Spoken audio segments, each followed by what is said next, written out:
Hi friends, good morning. So இன்றைக்கி காலையிலே breakfast vlog பார்க்கலாம். ஸோ வந்ததுமே ஃபஸ்ட் நேற்று மிச்சமான சாம்பாரை சூடு பண்ணிவிட்டேன். ராத்திரியே ஒரு ரேஷன் அரிசியை ஊற வச்சுருந்தேன் நீர் தோசை செய்யலான்னு. ஸோ மிக்ஸி ஜாரில் ஊற வச்ச அரிசி, நேற்று மிச்சமான கொஞ்சம் ரைஸு, கொஞ்சமாக தேங்காய், உப்பு, தண்ணி இதெல்லாம் ஊற்றிட்டு நல்லா நீங்கள் அரைச்சிக்கோங்க. அப்படியே நான் சட்னியும் அரைச்சிக்கிறேன். என்ன சட்னின்னா நார்மலான தேங்காய் சட்னி தான் நான் இன்றைக்கி அரைச்சிக்க போகிறேன்.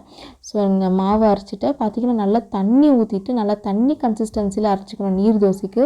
அப்போ தான் தோசை நல்லா சூப்பராக வரும்.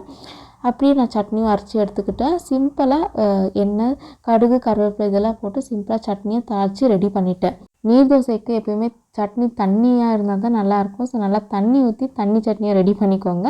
அப்படி அந்த பக்கம் பார்த்தீங்கன்னா டீ ரெடி பண்ணிகிட்ருக்கேன். எங்கள் வீட்டில் எப்போவுமே பால் சேர்க்காமல் அப்படியே தான் நாங்கள் டீ குடிப்போம். ஸோ வெறும் சர்க்கரை, டீ தூள் இது போட்டுட்டு தான் நாங்கள் டீ டிகாக்ஷனை ரெடி பண்ணிப்போம். உங்கள் வீட்டில் நீங்கள் எந்த மாதிரி டீ குடிப்பீங்கன்னு எனக்கு கமெண்ட் பண்ணுங்கள்.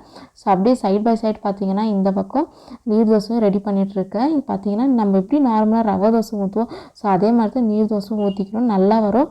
பார்த்திங்கன்னா பேப்பர் மாதிரி சூப்பராக இருக்கும். ஓகே, இப்போ ஹஸ்பண்டுக்கு சர்வ் பண்ணிடலாம். தோசை, சட்னி, அப்புறமா டீ இதெல்லாம் வச்சுட்டு ஹஸ்பண்டுக்கு பிரேக்ஃபாஸ்ட்டை கொடுத்தாச்சு. அப்புறம் பிரேக்ஃபாஸ்ட்லாம் முடிச்சுட்டு அப்படியே கொஞ்சம் வேலையெல்லாம் பார்க்கலான்னு நான் என்னோடய பிஸ்னஸ் வேலையை ஸ்டார்ட் பண்ணிவிட்டேன். 299க்கு 6 ஸ்பைசஸ் காம்போ 25 கிராம் கொடுத்துட்டு வரோம். Free shipping. ஸ்க்ரீனில் தெரிகிற நம்பருக்கு மெசேஜ் பண்ணுங்கள்.